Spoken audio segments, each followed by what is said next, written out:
Radio Bayard. Radio sans peur, émission sans reproche. Bonjour à tous, merci d'être avec nous sur Radio Bayard. On se retrouve pour un nouvel entretien. Aujourd'hui, nous avons le plaisir d'accueillir Pierre-André Cheminot, qui est docteur en histoire du droit. Bonjour Pierre-André.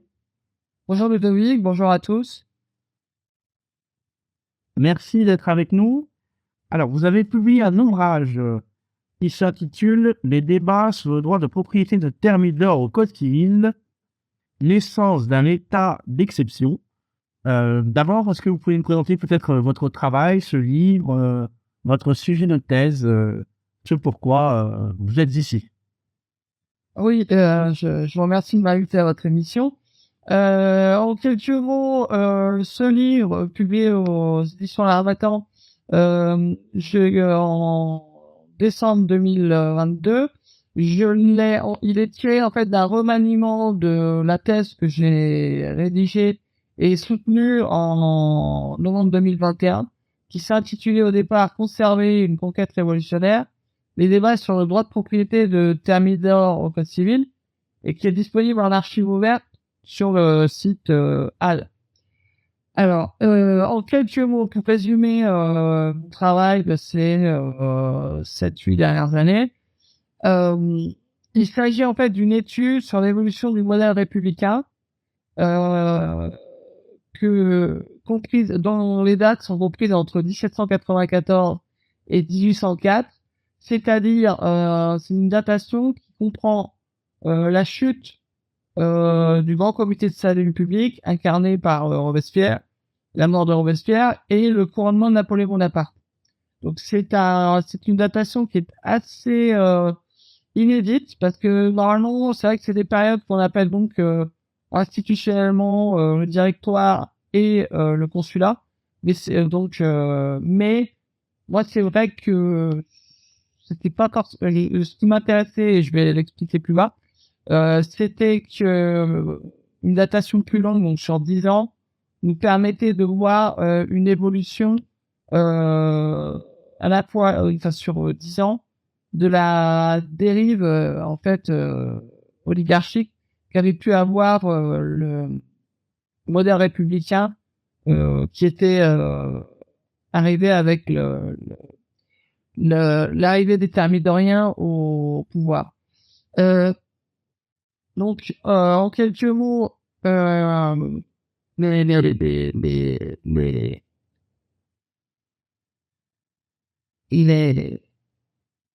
l'étude porte donc sur une mise en lumière du modèle libéral de la garantie des droits, qui est habituellement adossée à celle du droit de propriété, de la garantie du droit de propriété, et qui est déterminée par la survenue systématique d'un tournant autoritaire.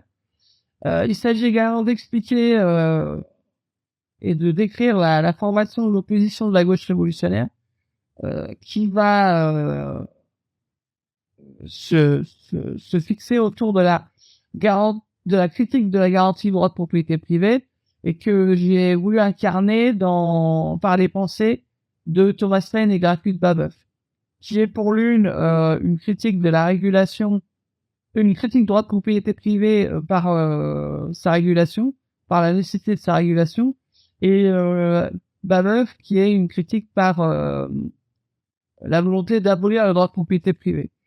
Et ensuite, il s'agissait également d'analyser les conséquences négatives de la dérive oligarchique du régime républicain sur le statut individuel qui incarnait la dénaturation du principe d'universalité des conditions d'accès au droit de propriété privée dans la législation révolutionnaire, la réduction du statut juridique des droits de la femme dans le Code civil et le rétablissement de l'esclavage en 1802.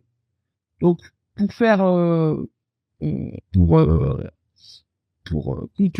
conclure, dans mon travail, ce que j'ai voulu démontrer, c'est qu'il était possible de mettre en corrélation la dégradation du caractère démocratique du modèle républicain et la réduction des conditions populaires d'accès aux droits de propriété privée.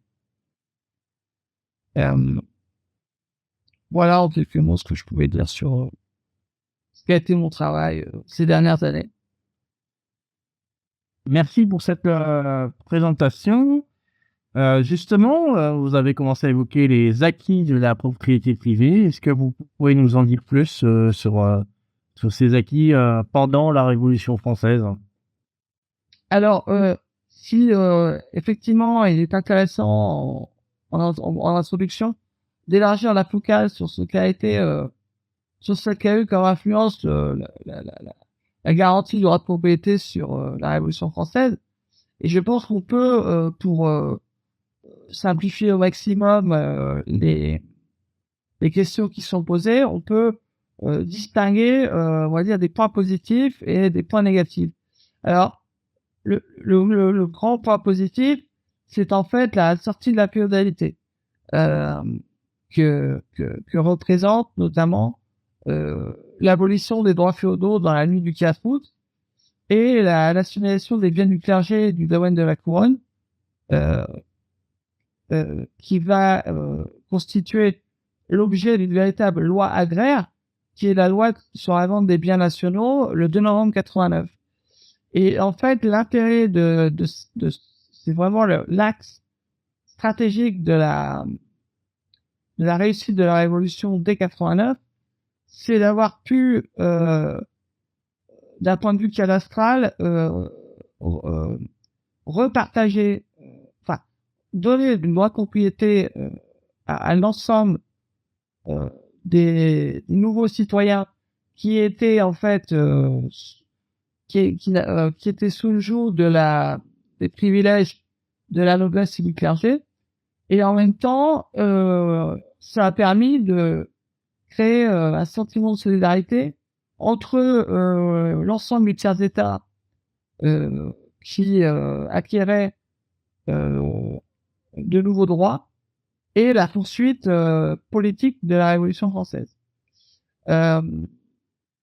Par contre, il y a également des points négatifs. Donc sur le long cours, ce que j'ai voulu mettre en lumière dans mon travail sur le temps long, donc jusqu'à l'avènement, au couronnement de Napoléon Bonaparte en 1804 et à la rédaction du Code civil. Ce qu'on peut voir comme point négatif, c'est la réduction progressive de la capacité des petits propriétaires à acquérir des biens fonciers par les législations successives de 89 à l'Empire napoléonien. En fait, on se rend compte dans les différentes législations que j'ai pu étudier qu'au départ, il y a un élargissement très étendu parce que finalement, les lots de biens qui sont vendus sont des petits lots, ce qui permet en fait à l'ensemble des fermiers. Il faut rappeler que 85% du territoire hexagonal à l'époque, est agricole, et donc ça permet en fait aux petits fermiers qui subissaient la pression seigneuriale d'acquérir en fait son outil de travail et son logement en fait. Et ça c'est les deux grands fondamentaux de cette fin du XVIIIe siècle. Et c'est ce qui va autant d'ailleurs attirer les autres populations européennes à faire perdurer l'héritage révolutionnaire malgré les déboires qu'ils ont pu avoir avec les invasions napoléoniennes, enfin républicaines et napoléoniennes. Donc il y a ça, il y a également en point négatif. Donc ces petits biens fonciers ont progressivement été grossis par les législations qui demandaient toujours plus de garanties aux acquéreurs. Et au final, ce sont les grands propriétaires qui ont bénéficié de ces législations et qui ont pu constituer des très grands domaines et en même temps obtenir un pouvoir politique toujours plus important auprès des dirigeants. Les dirigeants qui sont devenus leurs principaux représentants par la suite. Ce qui m'amène bien sûr, à parler de la concentration oligarchique des propriétés dans les mains de la grande bourgeoisie, et ce qui amène même à la fin, dans les dernières législations, napoléonienne sur les biens nationaux autour de 1810-1812 a favorisé une véritable réunion des intérêts de l'aristocratie et de la bourgeoisie. Ça, c'est vraiment quelque chose de très intéressant et de très contre-intuitif. C'est-à-dire que les deux formes d'oligarchie, l'une sombrant dans les arcs de la Révolution et l'autre naissant des bénéfices qu'elle tirait de la Révolution, trouvaient au final un intérêt commun à maintenir un dôme oligarchique autour de leurs intérêts communs. Et d'ailleurs, il y a un écrivain qui s'est tout à fait emparé de cette question au XIXe siècle, c'est Honoré de Balzac, qui a très bien montré, d'un point de vue matrimonial, comment les grands bourgeois tentaient la grande bourgeoisie tentait de créer des alliances matrimoniales avec l'aristocratie et vice versa. Donc voilà. Donc voilà ce que je pouvais dire sur l'état des lieux, disons, de l'impact qu'a eu la propriété privée sur la Révolution française. Merci pour cette longue réponse. Finalement, est-ce que vous y voyez un lien avec l'actualité plus récente, avec ce que nous vivons aujourd'hui? Vous parlez d'alliance, je comprends bien, entre la bourgeoisie et l'aristocratie. Est-ce que vous voyez les mêmes phénomènes qui se reproduisent aujourd'hui? Est-ce que vous pouvez développer un peu sur cette question? Alors, disons que je pense qu'il y a deux grandes règles que l'on peut qui peuvent ensuite amener à plusieurs effets. Deux grandes causes qui peuvent amener à plusieurs effets. La première cause, c'est que quand on s'intéresse au régime républicain, quel qu'il soit, la Rome antique, la Révolution française ou la République actuelle, il y a toujours, et c'est systématique, le passage d'une organisation, d'une autogestion démocratique du bien commun, donc période démocratique, et ensuite on passe à une administration impériale de l'ordre social. C'est-à-dire qu'on a toujours finalement un rétrécissement de la garantie des droits au milieu du passage entre en milieu d'âge du modèle républicain entre le système démocratique et le système impérial. Donc de toute façon, l'impérialisme de facto, il arrive, il se développe systématiquement à partir d'un modèle démocratique. Donc, ces formes d'impérialisme, parce qu'il faut essayer de mettre de la méthodologie et d'identifier ces impérialismes, on peut ils se matérialisent moi je les matérialise en trois aspects. Je dirais d'abord un impérialisme étatique, de par les origines, donc du coup des alliances que peuvent se créer entre les différents modèles oligarchiques. Et il suffit par exemple de voir l'origine étatique des grandes fortunes françaises, qui sont le fruit de concessions issues de la dérive néolibérale de l'appareil d'État depuis 40 ans, et qui apparente finalement la série de privatisations qu'il y a pu y avoir depuis le début des années 80 à une forme de clientélisme. Et on voit bien que derrière, il y a un soutien réciproque des représentants de l'État et de ce qu'on peut appeler ces apparences oligarchiques dans la vie économique et sociale. Et on peut aussi parler évidemment d'un impérialisme financier qui s'apparente au sabotage des finances publiques et qu'on peut qui est à la fois le fruit de l'explosion de la dette française et de la vente des fleurons stratégiques de l'industrie française, et également par la mainmise des entreprises actionnariales sur l'agenda législatif du pays.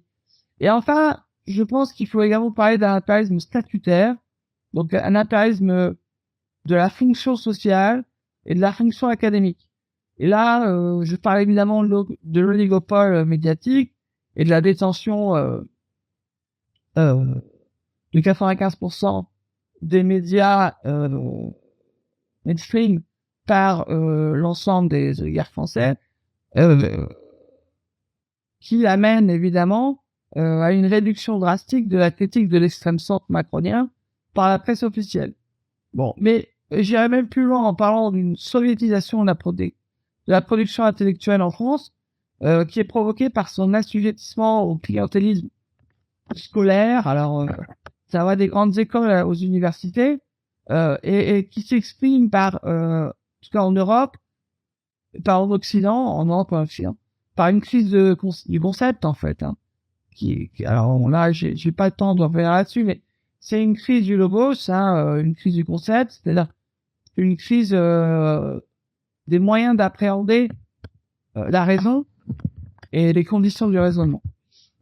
C'est aussi l'absence d'éthique des représentants de la pensée académique. Ça, on a pu le voir dans des épisodes précédents. Et enfin, c'est une crise éditoriale avec finalement une production de la pensée qui est un raisonnement stéréotypé, singeant les modèles de la pensée anglo-américaine. Et tout cela, bien sûr, au détriment de la garantie des droits des citoyens. Voilà. Donc ça, c'est pour le modèle. Donc ça, c'est pour voir les stigmates impérialistes qui existent dans un modèle en fin de vie.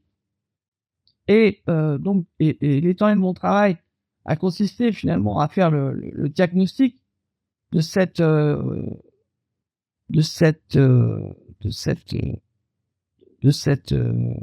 descente aux abîmes. Mais maintenant, il y a également, à partir de ce chaos, la possibilité de définir, d'établir une définition de ce que moi je souhaite appeler la cause populaire. Et elle se définit en 3 points. C'est tout d'abord trouver un dénominateur commun rassemblant l'ensemble des revendications promues par le peuple, destinées à dépasser l'antagonisme partisan pour se définir comme force de proposition constituante. Donc là, si vous voyez où je veux venir, c'est sortir du cadre constitué, c'est-à-dire des règles que par définition le dogme oligarchique impose au modèle de revendication du peuple, et je pense par exemple à la loi sur les retraites et à la manière avec laquelle les syndicats, bien que sincères, se font mener par le bout du nez, pour passer à une situation où finalement, comme l'ont pu le démontrer les Gilets jaunes en se mettant sur les ronds-points, il y a une sécession démocratique en vue de créer un mode constituant de création de normes qui, à terme, pourra se généraliser à l'échelle nationale, voire supranationale. Donc, ce qui me fait arriver à mon deuxième point, qui est un point qui est très important justement sur le rapport partisan au modèle de revendication populaire, c'est le dépassement du débat sur la souveraineté nationale ou supranationale par le principe de souveraineté domestique, que l'on peut définir comme la défense de la capacité de l'individu de jouir de ses droits, donc dans son foyer, c'est-à-dire dans sa capacité d'être au monde en tant qu'individu. C'est un peu philosophique, donc je vais pas trop m'avancer, de jouir de ses droits et d'en disposer en connaissance de cause. Et là, je terminerai mon point en disant que comment on prend connaissance des causes, c'est en faisant en faisant de l'appropriation individuelle d'un bien foncier de son outil de travail ou de sa consommation quotidienne, l'apprentissage de l'exercice de ses droits. Merci pour cette explication. Vous m'avez devancé sur la cause populaire, donc je voulais vous poser la question, mais vous y avez finalement répondu Ah, vous-même. désolé. Ah, effectivement. Non, c'est pas grave, j'ai pas eu besoin de la poser. J'étais dans la Vous avez enchaîné, vous avez embrayé. ferveur. Exactement, et vous avez parlé de souveraineté domestique, donc je pense que c'est un point intéressant qu'on n'a pas toujours à aller. Ouais, effectivement. Ah, ouais. Et donc, qui me paraît peut-être une piste de réflexion intéressante et que l'on pourra peut-être aussi, de notre côté, Je peux juste en quelques mots, juste parce que c'est vraiment très pertinent la question que vous posez. C'est-à-dire que la conception de la souveraineté domestique, elle peut paraître à la fois neuve et en fait, elle est ancienne. C'est-à-dire qu'elle est à la base de la fonction pionnière de l'accès au droit de propriété qui a été l'objet de réflexion des premiers penseurs de ce qu'on a appelé le droit naturel, grosso modo, fin 16e, ouais, non, allez, 17e, ouais, fin 16e siècle en Espagne, mais surtout 17e siècle. Donc, j'ai passé d'Espagne, la Hollande, l'Angleterre, la France. C'est un mot en Allemagne également. Et donc, c'est un modèle qui fait de la fonction de propriétaire, qui fait du statut de propriétaire une fonction politique. Oui. C'est-à-dire que, pour reprendre deux modèles antiques, la Grèce et Rome, il faut comprendre que la citoyenneté grecque et romaine était plus facile à obtenir par la conquête des territoires. Et ces territoires, il fallait les peupler de Grecs et de Romains. Et en fait, le statut de propriétaire en tant que statut politique et en tant que statut pionnier, c'est le premier des fondements la caractéristique du propriétaire. Et et je finirai juste là-dessus. Et d'ailleurs, Napoléon avait un projet qui était dans les débats sur la rédaction du Code civil, qui était notamment justement de donner des terres aux militaires de l'armée révolutionnaire. Super. L'armée napoléonienne. Enfin, bon, je reviens pas là-dessus. Et je termine juste sur un point, souveraineté domestique, c'est aussi un rapport de l'individu au monde. C'est-à-dire que, et Rousseau disait très bien, le droit de propriété, il était assez critique du droit de propriété, c'est le droit sans lequel les autres droits ne peuvent exister.